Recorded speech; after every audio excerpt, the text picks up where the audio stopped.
আজকে আমি তোমাদের যেটা শেখাবো সেটি হলো প্রিন্ট বার করা।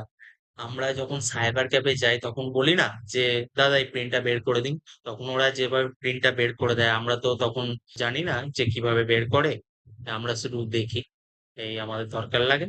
আর আমি আজকে সেটাই শেখাবো যে কিভাবে পিডিএফ প্রিন্ট বের করে। তো দেখতে থাকবে। এই দেখ, এখানে একটা পিডিএফ রয়েছে, এইটা প্রিন্ট বার করব।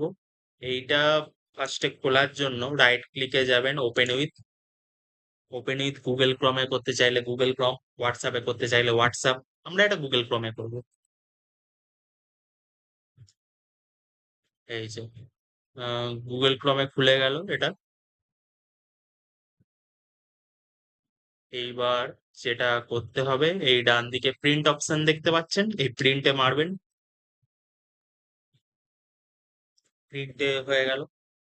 এবার যেটা করতে হবে সেইটা হলো যে এখানে ডেস্টিনেশন যেটা দেওয়া আছে, মানে আপনার কোন প্রিন্টার সেটা সিলেক্ট করবেন। আমার যেহেতু এখানে কোনো প্রিন্টার নেই, তাই জন্য মাইক্রোসফট প্রিন্ট টু পিডিএফ।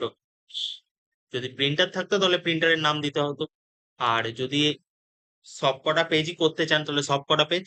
আর যদি পার্টে পার্টে পেজ করতে চান, মানে ধরুন একটা পেজ করলেন আর একটা পেজ করবেন না এরকম, তাহলে এখানে কাস্টমাইজে সেটা মেনশন করে দিতে হবে কোন পেজগুলো করবেন আর কোন পেজগুলো করবেন না।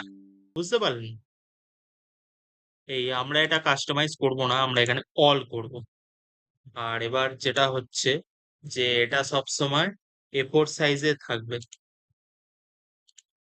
তারপরে একটা মানে পেজের মধ্যেই কি এগুলো সব রাখতে চান নাকি দুটো আলাদা আলাদা পেজের মধ্যে রাখতে চান, সেটা করবেন। আমরা এখানে ডিফল্টই করব। ডিফল্ট ঠিক না, ফিট টু পেপার করে দিই। এই প্রিন্ট। এবার একটা নাম দেবো পেপার। এই ডকুমেন্টস যেখানে খুশি সেভ করে রাখতে পারেন। হয়ে গেল, এবার দেখে নেবো।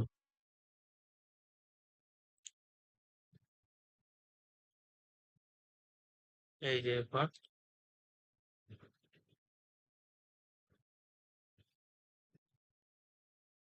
এটা আড়ে হয়ে গেছে, মানে ল্যান্ডস্কেপে রোটেট করে নিলে এই যে সব চলে এলো। এই ছিল আজকের ভিডিও।